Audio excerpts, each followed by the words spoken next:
Praise lord. దేవుడికి మహిమ కలుగును గాక. మరొకసారి మనం ఇలా దేవుని వాక్యంతో కలుసుకోవడానికి దేవుడు చూపిన కృపను బట్టి ఆయనకి స్తుతి చెల్లిస్తూ యెషయా గ్రంథము 2వ అధ్యాయము 3వ వచనాన్ని మనం గమనించినట్లయితే, యాకోబు దేవుని మందిరమునకు యెహోవా పర్వతమునకు మనము వెళ్ళుదుము రండి, ఆయన తన మార్గముల విషయమై మనకు బోధించును, మనము ఆయన త్రోవలలో నడుచుదుము అని చెప్పుకుంటున్నాం. దేవుని వాక్యం సెలవిస్తుంది. చాలామంది దేవుని మందిరానికి వెళ్ళడానికి ఇష్టపడరు. ఏదైనా కష్టం వచ్చినప్పుడు, ఇరుకు వచ్చినప్పుడు, ఇబ్బంది వచ్చినప్పుడు మాత్రమే వారు వెళ్తూ ఉంటారు. అయినా కానీ దేవుడు ఎంత మంచివాడంటే, వాళ్ళ కష్ట పరిస్థితులను చూస్తున్న దేవుడు, వారి ఇరుకైన పరిస్థితులను చూస్తున్న దేవుడు, వారు ఎలాంటి మార్గాల్లో నడవాలో, ఒకవేళ ఆర్థికంగా ఇబ్బందులు ఉంటే వాటిలో నుండి ఎలా బయటపడాలో ఆయన వాక్యము ద్వారా తన మార్గాన్ని తెలియజేస్తాడు. ఒకవేళ సమాధానం లేకుండా అసమాధానంతో కుటుంబాలు ఉన్నప్పుడు దేవుని మందిరానికి వెళితే ఆ అసమాధానం నుంచి ఎలా సమాధానపడి సంతోషంగా జీవించాలో దేవుడు తన వాక్యం ద్వారా తెలియజేస్తాడు.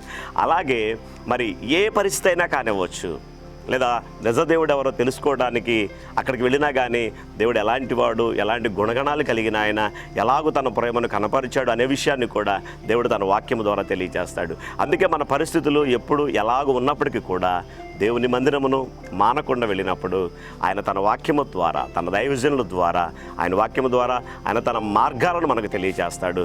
మనం ఆ మార్గాల్లో నడుచుకున్నప్పుడు అద్భుతమైన విడుదలను, మన సొంత ప్రయత్నాలు చేసి ఓడిపోతాము, కానీ దేవుని మార్గంలో మనం నడిచినప్పుడు అద్భుతమైన విడుదలను, స్వస్థతను, ఆర్థిక విషయాల్లో మరి గొప్ప జయాన్ని కూడా మనం కలిగి ఉంటాము. God bless you. కాబట్టి మందిరమును మానేవారిగా కాదు, కానీ మందిరమును క్రమము తప్పకుండా వెళ్ళేవారిగా మీరందరూ ఉందరుగాక ప్రార్థన చేస్తాను. పరిశుద్ధమైన తండ్రి, మీకు వందనాలు నాయన. ఎవరెవరైతే వారికి నచ్చినప్పుడు మందిరానికి వెళుతూ మిగతా సమయాలు వెళ్ళలేకపోతున్నారో, ఈ వాక్యము ద్వారా వారి పరిస్థితులు ఎలా ఉన్నా కానీ మీ మందిరమునికి వెళ్ళినప్పుడు వాక్యము ద్వారా మీరు వారికి మీ మార్గాలు వారికి తెలియజేస్తారని, దానిలో నడుచుట ద్వారా గొప్ప విడుదల పొందుకుంటామని నమ్మి విశ్వాసంతో వెళ్ళి గొప్ప క్రియలు వారు చూచుదురుగాక నాయన. మీకే స్తుతి చెల్లిస్తూ యేసు నామములో ప్రార్థిస్తున్నాం తండ్రి, ఆమెన్. ఈ వాక్యం వింటున్న మీరు మరి లైక్ చేయండి, సబ్స్క్రైబ్ చేయండి, ఇతరులకు మీ ఫ్రెండ్స్ కూడా దీన్ని షేర్ చేయండి. God bless you.